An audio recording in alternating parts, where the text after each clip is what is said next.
വളരെ അന്യം തിന്നു പോയൊരു സാധനം. അന്യം തിന്നൊന്നുമല്ല, നമുക്കിത് പറിക്കാൻ പറ്റത്തില്ല, അതാണ് പ്രശ്നം. അതായത് 90 കിഡ്സിൻ്റെ ഒക്കെ കാലത്തെന്ന് പറഞ്ഞു കഴിഞ്ഞാൽ ഈ സാധനം ഇഷ്ടം പോലെ അടിച്ചിട്ടുള്ള ടീമാണ് ഞാൻ. അപ്പോൾ ആർക്കും ഇത് വേണ്ട. കുറേ നാളിന് ശേഷമാണ് ഈ സാധനം തരുന്നത്. നിങ്ങളുടെ നാട്ടിൽ ഇതിനെന്താ പറയുന്നത്? ഞങ്ങളുടെ നാട്ടിൽ ഇതിനെ ആഞ്ഞിലിച്ചക്കാന്ന് പറയും. അപ്പം ഇതിനൊന്ന് അടിക്കാം.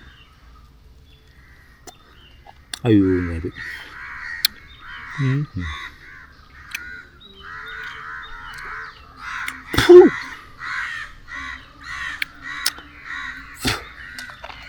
നയൻറ്റീസ് കിഡ്സുകൾക്ക് ഇത് ഒരുപാട് ഓർമ്മകളാണ് ഈ സാധനം തരുന്നത്. ആ സമയത്തൊക്കെ ഏത് ആഞ്ഞിലിയായാലും വലിയ പിടിച്ച് കയറിയായിരുന്നു. ഇപ്പോൾ ആഞ്ഞിലൊന്നും കയറാൻ വയ്യ. ഇത് ഞാൻ ഒരിടത്ത് ഒപ്പിച്ച ഞാൻ കുഞ്ഞിൻ്റെ കൂടി ഇത് വീഡിയോ ചെയ്യണമെന്ന് വിചാരിച്ചാൽ, പക്ഷേ ഇത് തിന്നാനുള്ള ടെക്നിക്ക് ആവുന്നില്ല. ഇതിപ്പോൾ കിട്ടാതെ വരാൻ മെയിനായിട്ടുള്ള കാരണം വെച്ചാൽ ആഞ്ഞിക്കൊക്കെ അത്യാവശ്യം നല്ല ഹൈറ്റാണ്. കയറുമെന്ന് പറഞ്ഞാൽ ഭയങ്കര പണിയാണ്. മരം കയറുന്ന സത്യം പറഞ്ഞാൽ ഒരുപാട് കുറവാണ്. പണ്ടൊക്കെ ആഞ്ഞിക്കൊക്കെ നല്ലപോലെ മരം കയറുമായിരുന്നു. വണ്ണം വെച്ച് മരത്തിൻ്റെ ഒരു പകുതി പോലും കയറാൻ പറ്റില്ല, ഒട്ടും കയറാൻ പറ്റില്ല.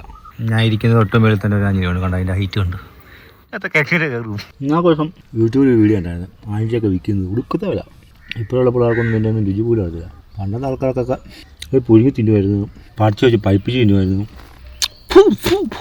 കഴിച്ചിട്ടുള്ളവരൊക്കെ കമൻറ്റ് ചെയ്യണേ. മറ്റൊരു വീഡിയോ കാണാം. Take care. ടാറ്റാ. ബൈ.